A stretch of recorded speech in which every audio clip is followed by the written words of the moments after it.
If you tried using this retracting type of retention, then you should have realized that your fingers kind of flutter a lot. The reason is because you're trying to re-grab the coin after the move. Because once you retract it, the coin is in uncomfortable position and you're trying to re-grab it. That's why your fingers move like this. Before I teach you how to do retention vanish, you have to find your sweet spot where your hand doesn't move as much. The way you find it out is have the coin in finger palm. So palm the coin like this, only using your ring finger, and take the coin out, curl your fingers a little. That should be your sweet spot. And on your thumb, you should feel a little bone over there. The bottom of the coin, do you see this bump? The bottom of the coin should be touching that. And you should be using this tip of your index finger to grab the coin. And your middle finger is under the coin, so the coin doesn't fall. I'm actually grabbing the coin really loosely, so if the middle finger is not there, the coin will fall like this. So try to find out your sweet spot, and your hand should look like this. After you finding your sweet spot, you have to learn how to maintain that sweet spot. By that I mean you're gonna press these 4 knuckles together as if you're gonna punch someone with this, so your fingers doesn't move individually. If you put your fingers very relaxed, then your fingers are gonna just extend out or flutter whatever they want. So keep them tight and let them not move individually. Many people think this type of retention is you directly pulling the coin in. Then your fingers are gonna look like this if you try it out. That's because if you're actually pulling the coin in with your thumb, these 4 fingers are basically forced to extend. That's why you're having this movement. The way to avoid that is instead of pulling it like this, only use upper part of your thumb and just retract the coin like this. So it's like that. Only use top part of your thumb.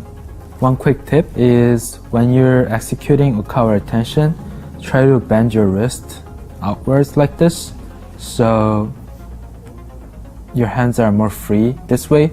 Then you'll be able to execute it more faster and smoothly. If you do it without bending your wrist, then your thumb can barely move.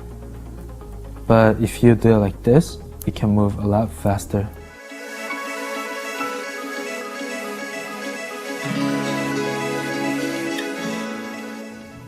This is Linoid. It is my take on nowhere palm. The classic nowhere palm looks like this. The problem with this is you have to face this finger directly at your spectator's eyesight, so it doesn't look casual enough. What I did with this is I made it tilted like this.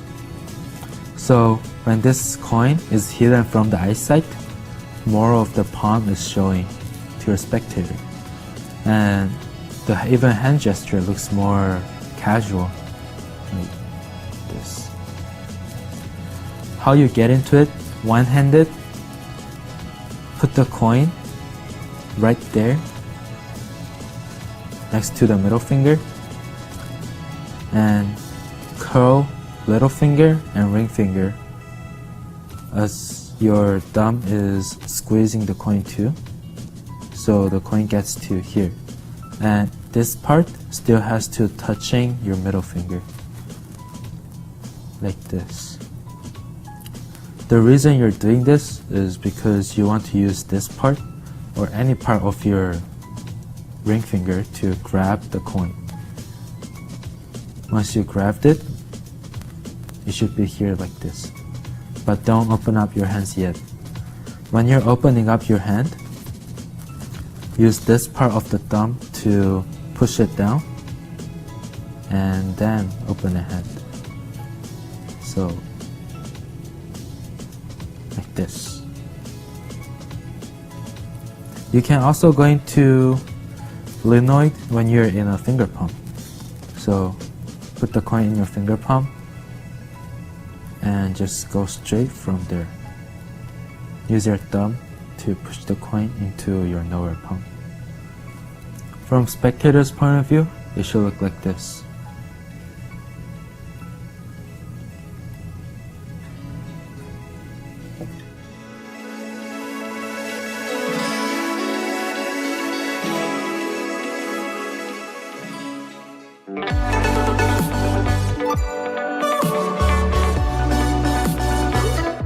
So this is all you have to do. First, you have to curl your wrist like this. And from here, just put the coin towards your mouse and just blow it and execute Ukawara retention. So, like this. And you have to do it much faster, but this is the idea. Just from here, while you're moving, execute the Ukawara retention. When the coin or your hand is near your mouse, the coin is already vanished, but you're blowing. So it looks like the coin is vanishing as you blow the coin. So from spectator's point of view, it looks like this. When you're doing blow vanish, you have to remember a few things. The reason you're doing this motion is because the way I do retention vanish, my hand is kind of relaxed a little bit, so my fingers extend a little when I do it. So if you do this, when the coin is closer to your mouse, your hand is gonna be tilted so they cannot see finger moving. So from here, you actually extend it a little bit, but when you come back, as long as you don't curl it back, it seems like there's no movement.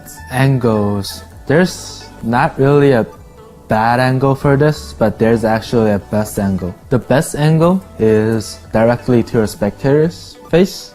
This is because they can see the full face of the coin, and as you vanish it, your hand is perfectly angled, so they cannot see any finger fluttering. But spectators on your left side, they can see a little finger fluttering if you have any. And spectators on your right side, they can't see anything because it's like this.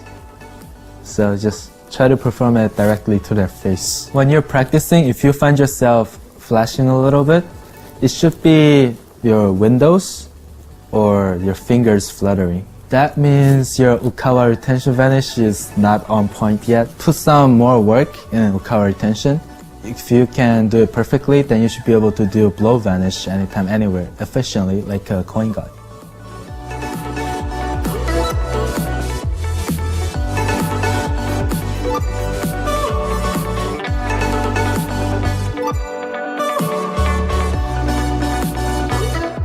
Ukawara retention might seem a little hard at first, but a lot of my friends actually got it down in 3 weeks with my tips and touches. So if you feel like you got stuck somewhere, remember to come back to this project and make sure you're doing everything right. You'll get it down in no time. If you like my approach to coin magic, please check out my another project with SansMinds, where I share my touches and tips on classic moves. So keep in touch with SansMinds. There are more awesome projects coming out. My name is Z. See you next time.